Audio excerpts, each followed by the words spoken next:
അങ്ങനെ നമ്മുടെ ഔദാക്കുട്ടി അച്ചായൻ സ്റ്റാൻലിയോട് പറയുന്നുണ്ട്, ഇനി മതി, ബാലചന്ദ്രനെ വിളിക്കും പറയൊന്നും വേണ്ട, അവനെ വിട്ടുകള, ഇനി അവൻ്റെ പിന്നിൽ നീ ഒന്നിനും പോകണ്ടെന്നൊക്കെ പറയണ്ട. ആ സമയത്ത് നമ്മുടെ സ്റ്റാൻലി ചോദിക്കുന്നുണ്ട്, ഞാനും വൈജയും പിരിയണ സമയത്ത് അവൾ 8 മാസം ഗർഭിണിയാണ്. ഞാൻ അമ്മച്ചിക്ക് വയ്യാച്ചിട്ട് പെട്ടെന്ന് നാട്ടിലേക്ക് വന്നു. ആ സമയത്ത് നിങ്ങൾ അവളെ വീട്ടുകാരെ അറിയിച്ചു. എന്നിട്ട് അവരുടെ വീട്ടുകാർ വന്നിട്ട് അവളെ തട്ടിക്കൊണ്ടുപോയി. എന്നിട്ട് നിങ്ങളും അവളുടെ വീട്ടുകാരും കൂടി ചേർന്നിട്ട് കുറേ കള്ളത്തരങ്ങളൊക്കെ ഉണ്ടാക്കി. എൻ്റെ കല്യാണം കഴിഞ്ഞു എന്നും ഫേക്ക് ഇൻവിറ്റേഷൻ ഉണ്ടാക്കിയിട്ട് അവളെ തെറ്റിദ്ധരിപ്പിച്ചു. ഒക്കെ കഴിഞ്ഞിട്ട് അവളുടെ കല്യാണം കഴിപ്പിച്ചു.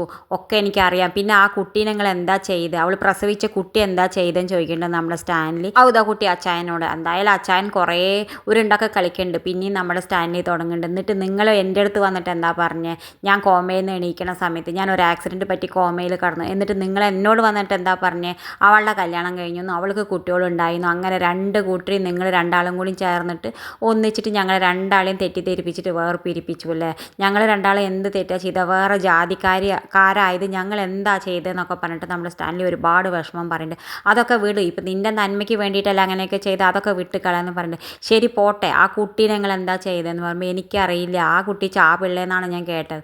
ഒരു ചാപിള്ളിയല്ല, പിന്നെ നിങ്ങൾ ആ കുട്ടീനെ കൊണ്ടുപോയി അനാഥാലയത്തിലേക്ക് ആക്കി, ആ കുട്ടിയാണ് ഇപ്പോൾ തിരിച്ചു വന്നതെന്നൊക്കെ പറയുന്നുണ്ട്. ഇനി നിങ്ങൾ പറയും ഞാൻ ആ കുട്ടീനെ എന്താ ചെയ്യേണ്ടതെന്ന് പറയുമ്പോൾ, അതിന് ആ കുട്ടി നിൻ്റെ കുട്ടിയെന്ന് എന്താ ഉറപ്പെന്ന് ചോദിക്കേണ്ടത് നമ്മുടെ ഔദാക്കുട്ടി അച്ചായൻ. അതിന് വേണ്ടിയിട്ടാണ് ഞാൻ തെളിവുണ്ടാക്കാൻ വേണ്ടിയിട്ടാണ് ഞാൻ അവളെ കാണാൻ പോകുന്നത്. എന്തായാലും എനിക്ക് ഉറപ്പുണ്ട് അവൾ എൻ്റെ കുട്ടിയാണ്.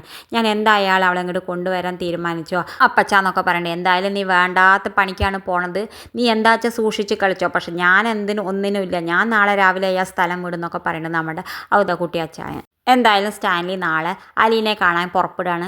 അലീനെ കൂട്ടിക്കൊണ്ടുവരാൻ പോവുകയാണ്. ഇത് കാണിച്ചും കൊണ്ടാണ് ഇന്നത്തെ പ്രൊമോ അവസാനിക്കേണ്ടത്. ഇതുപോലുള്ള പ്രൊമോ വിശേഷങ്ങൾ നിങ്ങളുടെ മുന്നിൽ എളുപ്പത്തിൽ എത്താൻ ഈ ചാനൽ ഒന്ന് സബ്സ്ക്രൈബ് ചെയ്യാൻ മറക്കരുത്.